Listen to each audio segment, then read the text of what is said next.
Pendapat saya pribadi ketika Pak Zaini Mustafa mengatakan bahwa apakah dia layak sebagai mencalonkan diri sebagai anggota DPR, ya kalau sebagai calon mungkin layak, tapi kalau untuk dipilih, bagi saya pribadi ini tidak layak.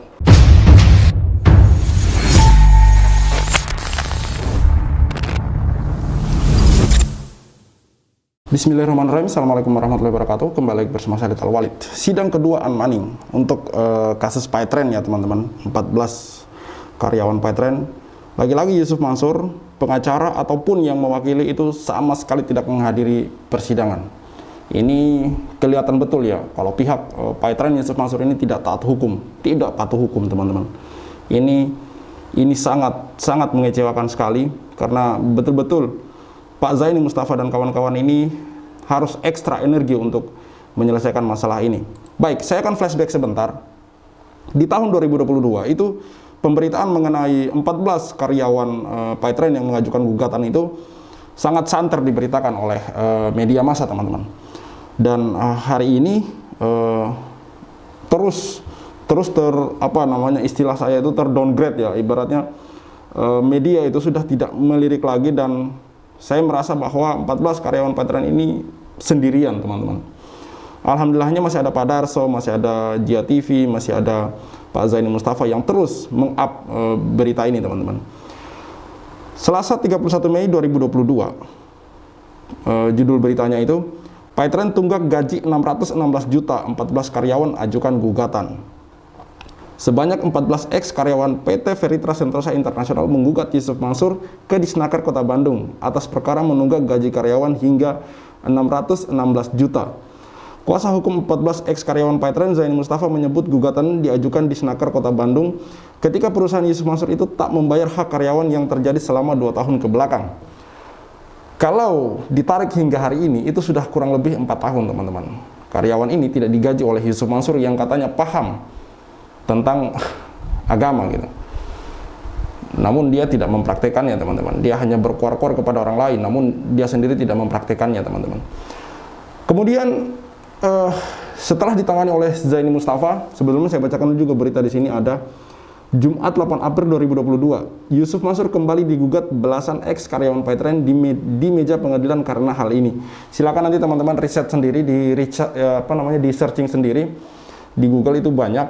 Bahwa Pak Zaini Mustafa dan kawan-kawan itu tidak main-main menjalani kasus ini gitu, atau menggugat pihak Paytren Yusuf Mansur, karena ini sudah berjalan lama teman-teman, sudah bisa dihitung tahunan teman-teman.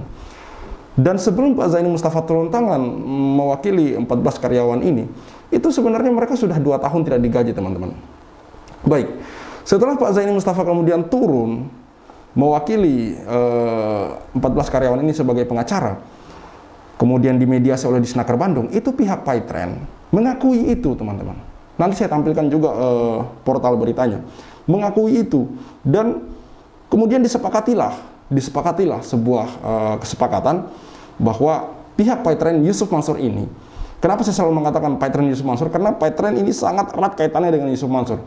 Nanti juga saya akan tayangkan di part kedua, insya Allah saya akan tayangkan hari ini, video bagaimana Yusuf Mansur sangat getol mempromosikan Paytren untuk mengingatkan kembali kepada kita bahwa Paytren ini adalah tanggung jawab dari seorang Yusuf Mansur.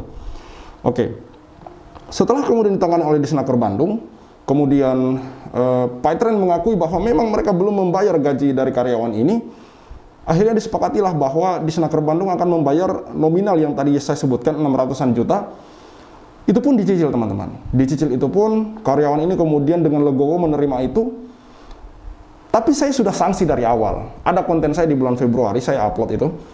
Saya sudah sanksi, saya mengatakan bahwa apakah ini akan benar-benar dicicil sampai lunas atau cuma sekedar pencitraan doang. Ternyata memang betul.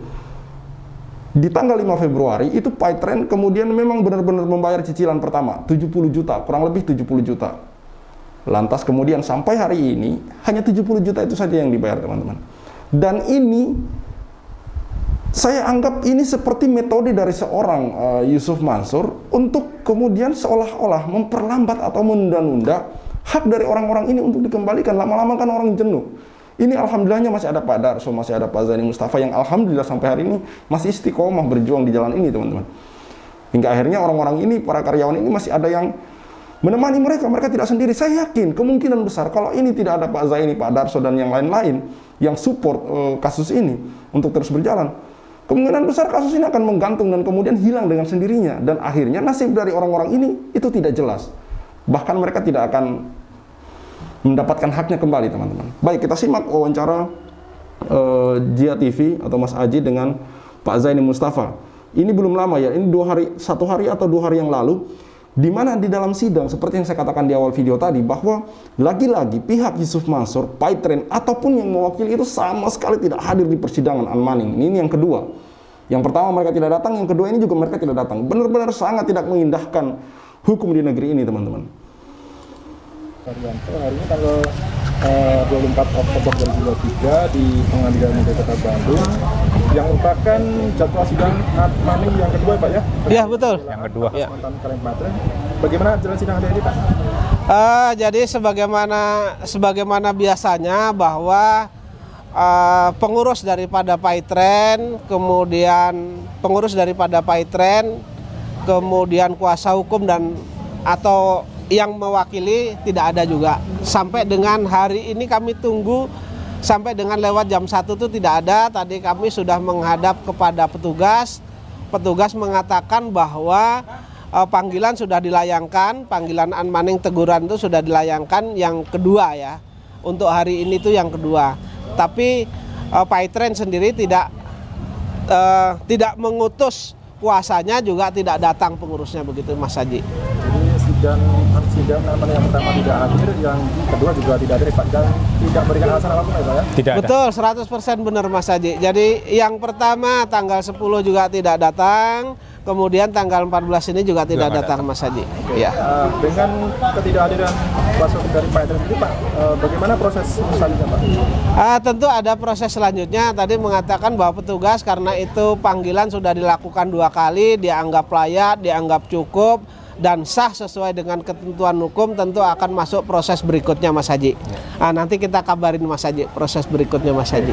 Ya. Kira-kira alasan mengapa kuasa hukum dari Paitren ini tidak hadir, ataukah mungkin sengaja mangkir, atau mungkin memang Paitren ini benar-benar tidak ada dana, Pak?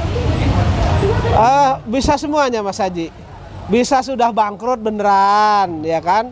Bisa sudah tidak ada itikat baik, bener mangkir, bisa-bisa ketiga-tiganya. Yang bisa jawab sebenarnya Paitren itu. Tapi yang jelas bagi kami, karena ketidakhadiran ini, kami anggap bahwa Paitren itu tidak taat dan patuh hukum, begitu Mas Haji. Betul ya. Kalau misalkan saya mengambil dari apa yang Pak Zaini Mustafa ini mengatakan, jadi Mas Aji menanyakan ke Pak Zaini Mustafa apakah ini Paitren ataupun Yusuf Mansur ataupun yang lain tidak menghadiri persidangan ini, apakah unsur kesengajaan? Pak Zaini Mustafa mengatakan bisa semuanya. Salah satunya adalah kemungkinan besar bangkrut. Dalam artian sekali lagi saya mengatakan bahwa bangkrut di sini itu tidak menjadi alasan untuk pihak Paitren Yusuf Mansur untuk kemudian melepas tanggung jawab.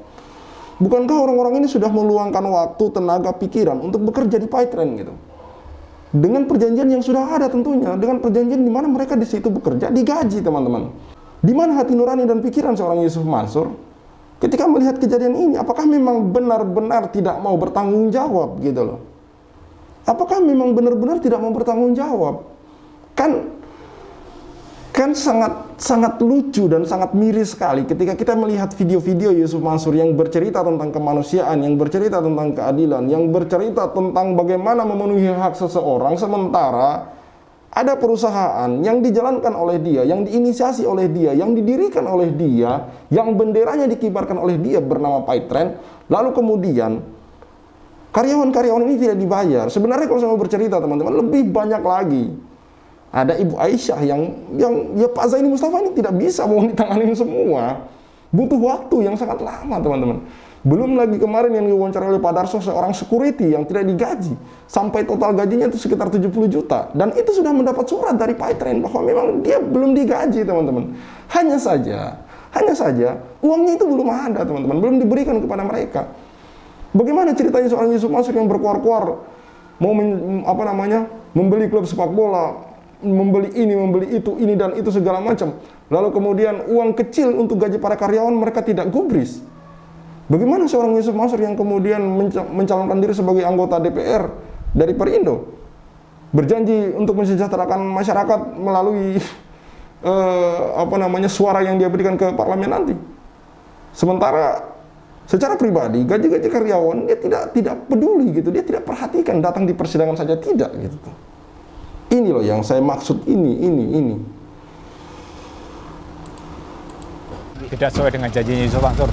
Ya, tidak sesuai dengan omongan Yusuf Mansur. Kalau ada urusan, ada perkara, jangan lari tapi dihadapi. Tapi kenyataannya PAITREN ini kan lebih cenderung atas nama pemilik Yusuf Mansur ya, ownernya tuh Yusuf Mansur. Tapi kenyataannya hari ini tidak datang. Tidak juga mengutus kuasa hukumnya begitu. Tidak juga mengutus perwakilan.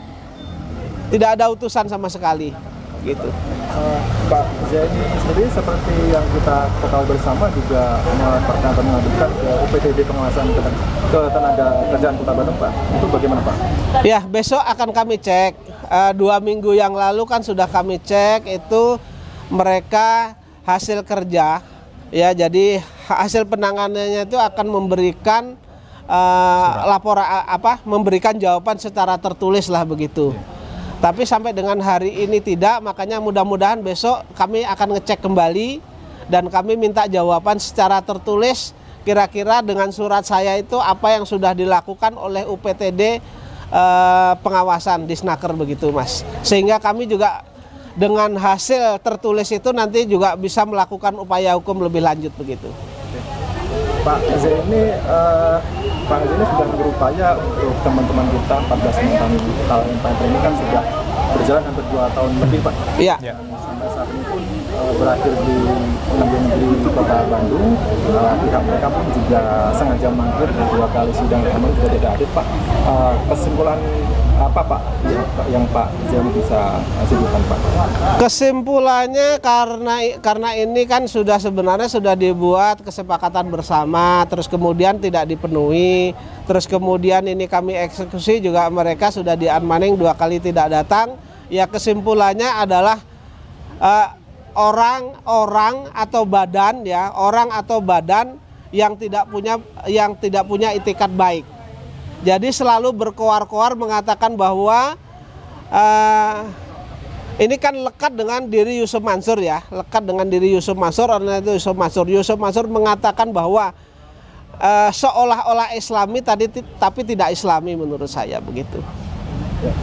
Ya, kan Mas Haji bisa lihat sendiri kalau di dalam hadis itu bayarlah upah pekerjamu sebelum kering keringat. Tetapi ini bukan kering lagi, sudah tidak ada keringatnya, Mas. Itu. Sudah 3 tahun. Sudah 3 tahun, 4 tahun malah. 4 tahun, sudah ya. 4 tahun berjalan ini. Ya, sudah 4 tahun. Iya. Iya. Pasti Mas teman-teman kita dari PAITREN sedih dan menjerit, Pak ya. Tampaknya sampai saat ini belum ketemu, Pak. Pesan Pak Zaini itu kepada teman-teman kita 14 mantan talent PAITREN.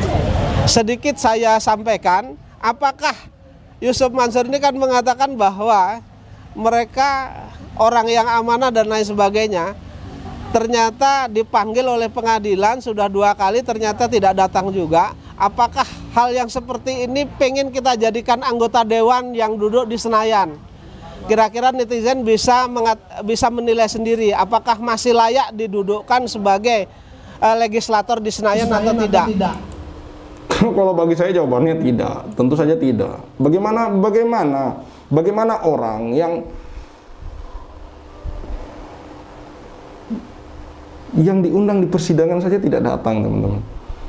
Bukan cuma persidangan, sebelum persidangan pun diundang mediasi, disamperin rumahnya untuk diajak bicara baik-baik. Tidak datang, teman-teman. Sementara sebelumnya berkoar-koar, datang saja ke rumah, ngapain lu ke pengadilan, kan tinggal bayar doang. Artinya kan kalau melihat dari cerita-cerita ini, bukan cerita ya, kalau melihat dari fakta ini bahwa sebelumnya Yusuf Mansur pernah diwawancarai oleh wartawan Detik, kalau tidak salah yang jelas itu waktu itu ditampilkan di channel YouTube detik.com, di mana di situ dengan gamblangnya dia mengatakan bahwa datang saja ke rumah segala macam nanti saya akan bayar. Seolah-olah ini masalah akan cepat selesai. Lalu melihat kenyataan hari ini itu datang di persidangan saja tidak, teman-teman. Bagaimana kemudian kita mau mengatakan bahwa orang ini layak untuk duduk di kursi parlemen? Sebagai orang seperti saya yang sering mengkritisi anggota-anggota DPR yang duduk di sana yang mewakili kita, kan mereka itu wakil masyarakat ya, wakil rakyat ya, di mana mereka harus menyuarakan aspirasi kita. Bagaimana kita mau percaya bahwa seorang Yusuf Mansur mampu mewakili suara kita, duduk di parlemen dan menyuarakan suara rakyat, ketika kata-katanya saja tidak bisa dipegang, teman-teman. Ketika omongannya saja tidak bisa dipegang, teman-teman. Ketika ketika janji-janjinya saja tidak bisa dijadikan jaminan bahwa itu akan ditepati suatu saat nanti, karena ada berbagai kata-kata yang dilontarkan oleh Yusuf Mansur yang mana itu kemudian ketika kita melihat kenyataannya tidak sesuai dengan apa yang kemudian terjadi, teman-teman. Maka bagi saya, tentu saya berhak dong untuk menyuarakan pendapat saya pribadi. Pendapat saya pribadi ketika Pak Zaini Mustafa mengatakan bahwa apakah dia layak mencalonkan diri sebagai anggota DPR? Ya, kalau sebagai calon mungkin layak, tapi kalau untuk dipilih, bagi saya pribadi ini tidak layak. Tidak layak, karena masih banyak janji-janji yang dia katakan. Janji-janji yang dia katakan itu sampai hari ini tidak dipenuhi, tidak terbukti. Bagaimana kemudian kita bisa percaya orang seperti ini akan duduk di parlemen menyuarakan suara rakyat yang bobotnya jauh lebih berat, yang levelnya jauh lebih tinggi, teman-teman. Saya sangat sanksi sekali. Baik, cukup sekian untuk kali ini. Nanti juga saya akan tampilkan di hari ini beberapa video Yusuf Mansur yang mempromosikan PayTrend. Video ini nanti yang saya maksudkan untuk mengingatkan kepada kita bahwa yang paling bertanggung jawab di PayTrend ini adalah Yusuf Mansur. Cukup sekian dari saya Khalid Al-Walid. Assalamualaikum warahmatullahi wabarakatuh. See you on the next videos.